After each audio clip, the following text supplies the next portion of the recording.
सच जदन भी हितर के आ वजना है। लुकी कूड़ दी वंड नहीं रानी। मेरे सिर से मोड़ परेशानियां दी किसे कीमत वंड नहीं रानी। ते हथम सी जदन सराफां दे तेरे लून दी खंड नहीं रानी। मखमूर दा बख्तां आलियां दा मुंह राणा कंड नहीं रानी। जनाब इस नाल में अगले शहर में दावत देना जनाब स्टेज से तशरीफ लाने जनाब रब निवास वासिफ साहब। बिस्मिल्लाहिर्रहमानिर्रहीम। काबिल एहतराम वाजिबुल कादर आज दी महफिल दे साहिब सदर मेरे उस्ताद मोहतरम मारल अदिता नदीम साहब तो इजाजत लेंदे होए उस जी इजाजत है।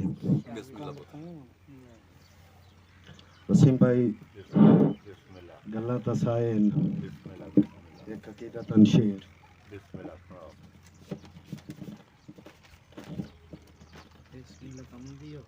के कहंदी मुदस्सिर भाई कहंदी हार ते कहंदी जीत हो गई। अजमल भाई के कहंदी हार ते कहंदी जीत हो गई।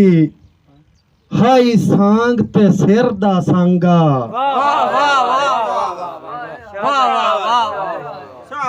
कहंदी हार वसीम भाई कहंदी हार ते कहंदी जीत हो गई। हाई सांग ते सिर दा सांगा। रुली प्यो दे सिर दे कान सकीना हसू टांग ते सिर दा सांगा।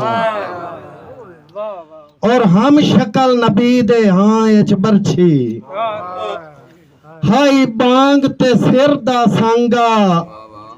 असा वासिफ तोड़ निभा छड़िया तेरी मांग ते सिर दा सांगा। और उस्ताद जी के बावे आफ्ताब बिरा बावे बार ता ठडियां गुलदियां वतियां लगी वाना विच जिंदान विच। बावे मुदस्सिर भाई बावे बार ता ठडियां गुलदियां वतियां लगी वाना विच जिंदान विच। चलो वासिफ तख्त यजीद दा पर रही गैरत नाई दरबान विच। जुहान 120 मस्तूरा कैद विच। हान 120 मस्तूरा कैद विच।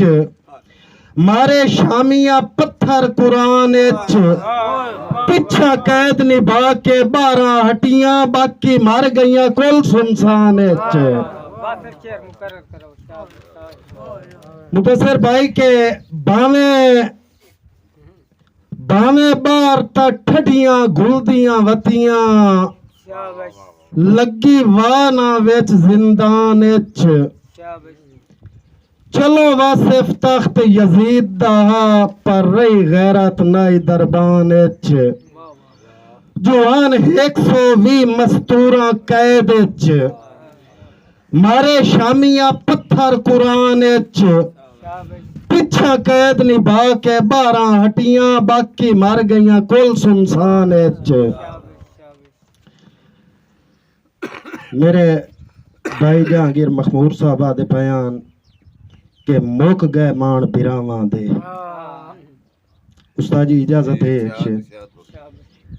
के उदा मखमूर साहब उदा हांज नहीं अख चो लहू वंदन जे लगे फेंक दे दफड़े ओवेण।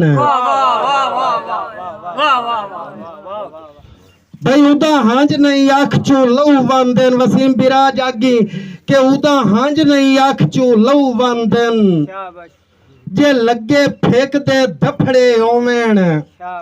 दिला दा दूरियां मुक जावेण नित साज दे जफड़े ओवेण। और जिंद छुट जावे तकलीफां तो लथे मगरू रफड़े ओवेण। शाला सुकण ना वासे फास दे रोख जेड़े मसे मसे फफड़े ओवेण। और उसाजी करण हौलियां सज्जण या इज्जतां देवेण।